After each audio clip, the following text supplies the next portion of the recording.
பரிசுத்தம். பரிசுத்தம் என்று சொன்னால் ஆண்டவர் தம்முடைய இரத்தத்தினால் நம்மை கழுவி அவர் தம்முடைய ஸ்தலத்தில் நம்மை கொண்டு போய் வைப்பதற்கு ஏதுவான நம்முடைய வாழ்க்கையில மாற்றம் வந்திருக்கணும். பரிசுத்தம் அப்படின்னு சொன்ன வெண்மையானவைகள் சொல்லலாம். எப்படிப்பட்டது?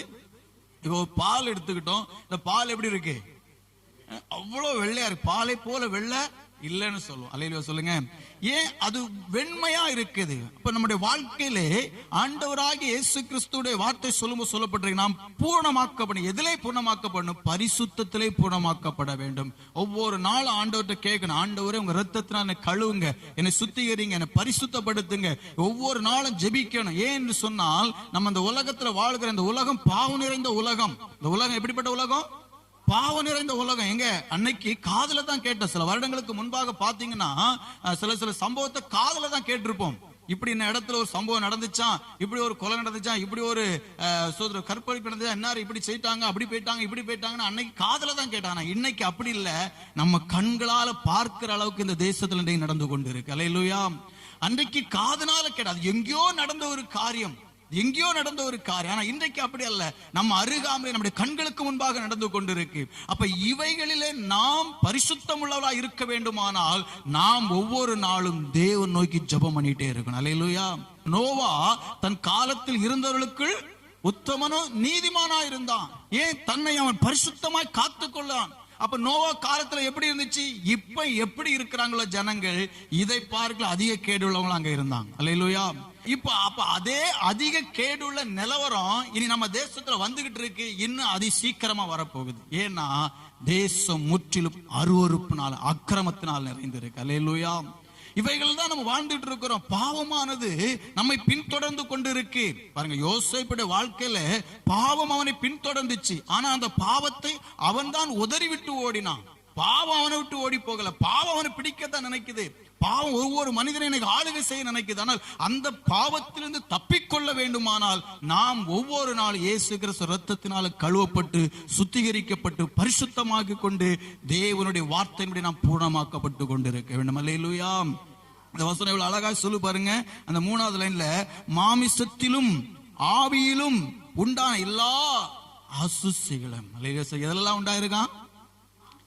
மாம்சம் வெளியில இருக்கு, ஆவி உள்ள இருக்கு. புரிஞ்சுங்க? மாம்சம் எங்க இருக்கு? வெளியே இருக்கு. இப்போ மாமிசம்னா இதான் சரீரம் தான் மாமிசம். இப்ப ஆவி எங்க இருக்கு? உள்ளுக்குள்ள இருக்கு. ஆவி தேவன் என்ற தீபம் என்று சொல்லப்பட்டிருக்கு. மனிதனை உருவாக்கினால் தம்முடைய ஜீவ சுவாசத்தை ஊதினா மனிதன் ஜீவ ஆத்துமா ஆனான். நமக்குள்ள ஒரு ஜீவன் இருக்கு, ஒரு ஆவி இருக்கு. இதுதான் இன்னைக்கு நம்ம ஏக்கி கொண்டிருக்கு தேவன் தந்த தீபம். அல்லேலூயா.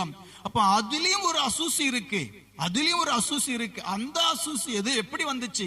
இந்த சரீரம் என்றைக்கு பாவத்தை விரும்பி நாடி பாவத்தை செய்யும்படி துணிந்ததோ அன்றைக்கு உள்ளாய் தேவன் கொடுத்த ஆவியும் தீட்டுப்பட்டுச்சு. அல்லேலூயா. இந்த சரீரம் செய்த பாவத்தினாலே நஷ்டப்படுகிறது எதுவா இருக்குது? நமக்கு கொடுக்கப்பட்ட ஆவியும் ஆத்துமாவும் நஷ்டப்படுகிறது. அதனால்தான் யாக்கோபு 1:15 சொல்லும்போது சொல்லப்பட்டிருக்கு, பின்பு இச்சையானது கற்பம் தரித்து பாவத்தை பிறப்பிக்கும், பாவம் பூர்ணமாக்கப்படும் போது மரணத்தை பிறப்பிக்கும். அல்லேலூயா. பரிசுத்தம் பூர்ணமாக்கப்பட்டால் நித்திய ஜீவன் கிடைக்கும். பாவம் பூர்ணமாக்கினா என்ன கிடைக்குமா? மரணம் கிடைக்கும். மரணம் அப்படின்னா 2ஆம் மரணமாகி அக்கினி கடல். அல்லேலூயா. பாவம் செய்கிற ஆத்துமா சாகும். பாவத்தின் சம்பளம் மரணம். இதுல எந்த மாற்றமும் கிடையாது. அந்த பாவத்தின் சம்பளத்தை நாம் பெற்றுக்கொள்ளாமல், பாவம் செய்து நம்முடைய ஆத்துமா 2ஆம் மரணமாகி அக்கினி கடலை பங்கடையாமல் ஆண்டவருடைய வார்த்தையின்படி நித்திய ராஜ்யத்தை, பரலோகத்தை சுதந்திரித்துக் கொள்ள வேண்டுமானால் நம்முடைய வாழ்க்கையிலே பரிசுத்தமானது மிக அவசியம். அல்லேலூயா. ஒவ்வொரு நாள் ஆண்டவர் நீங்க ஜெபிக்கும் போதெல்லாம் ஜெபிக்கணும், ஆண்டவரே என்ன சுத்திகரிங்க, சுத்திகரிங்க, சுத்திகரிங்க. ஏன் இந்த வார்த்தை சொல்ல முதல்ல சொன்னேன், உலகத்தில் பாவம் பெருகிச்சு. பாவம் பெருகி நம் கண்கள் காணுகிற இன்னைக்கு பாவம், எங்க பார்த்தாலும் பாவம், எங்க பார்த்தாலும் பாவம். இன்னைக்கு பாவம் இல்லாத உலகம், கிராமம் எதுவுமே கிடையாது, எதுவுமே கிடையாது. அப்படிப்பட்ட ஒரு உலகத்தில் வாழ்ந்து கொண்டிருக்கிற நம்மை பாவமானது ஒரு நிழலை போல சுத்தி கொண்டு இருக்கு. பாவமானது நம்முடைய வாழ்க்கையை நம் பின்தொடர்ந்து கொண்டு இருக்கிறது. அதனால தான் ஒவ்வொரு நாளும் நாம் இயேசு கிறிஸ்து ரத்தத்துக்குள்ள நம்ம ஒப்பு கொடுத்து ஆண்டவரை பரிசுத்தப்படுத்துங்க, சிந்தையை பரிசுத்தப்படுத்துங்க, கண்களை பரிசுத்தப்படுத்துங்க, ஜீவியத்தை பரிசுத்தப்படுத்துங்க, வாழ்க்கை உங்களுக்கு பரிசுத்தமா பிரியமா இருக்க வேண்டும் என்று சொல்லி ஆண்டோட ஒப்பு கொடுத்து சுத்திகரிக்க கேட்க ஆண்டவர் நம்மை சுத்திகரிச்சுட்டே இருப்பார். அல்லேலூயா. வெளிப்படுத்தல் ஒரு வசனம் சொல்லப்பட்டிருக்கு, பரிசுத்தம் உள்ளவன் இன்னும் பரிசுத்தமாகட்டும். அப்ப பரிசுத்தத்தை விரும்புகிற நம்முடைய ஆண்டவர் சொன்ன குறை உண்டா கேட்டார் ஆண்டவர். குறைவில்லாத ஒருவர் சொன்ன ஆண்டவரா இயேசு கிறிஸ்து ஒருவர் தான். அல்லேலூயா.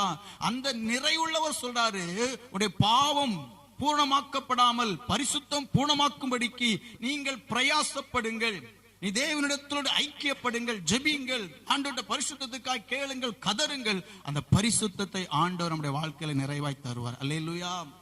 ஏன்னா கண்கள் பார்த்து ஒரு பொருள் மேல ஒரு ஆசை வருதுன்னா அது எதுவா இருக்கிறதா?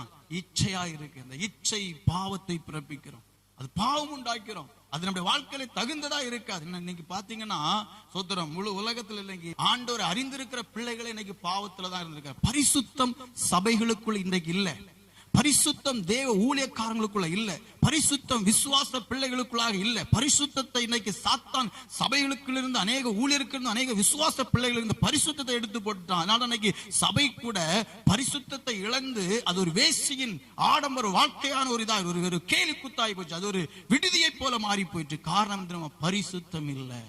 பரிசுத்தம் இல்லாத இடத்துல தேவன் வாசம் பண்ண மாட்டார். அல்லேலூயா. இன்னைக்கு எல்லாம் ஒரு கிளப்பா மாறி போச்சு.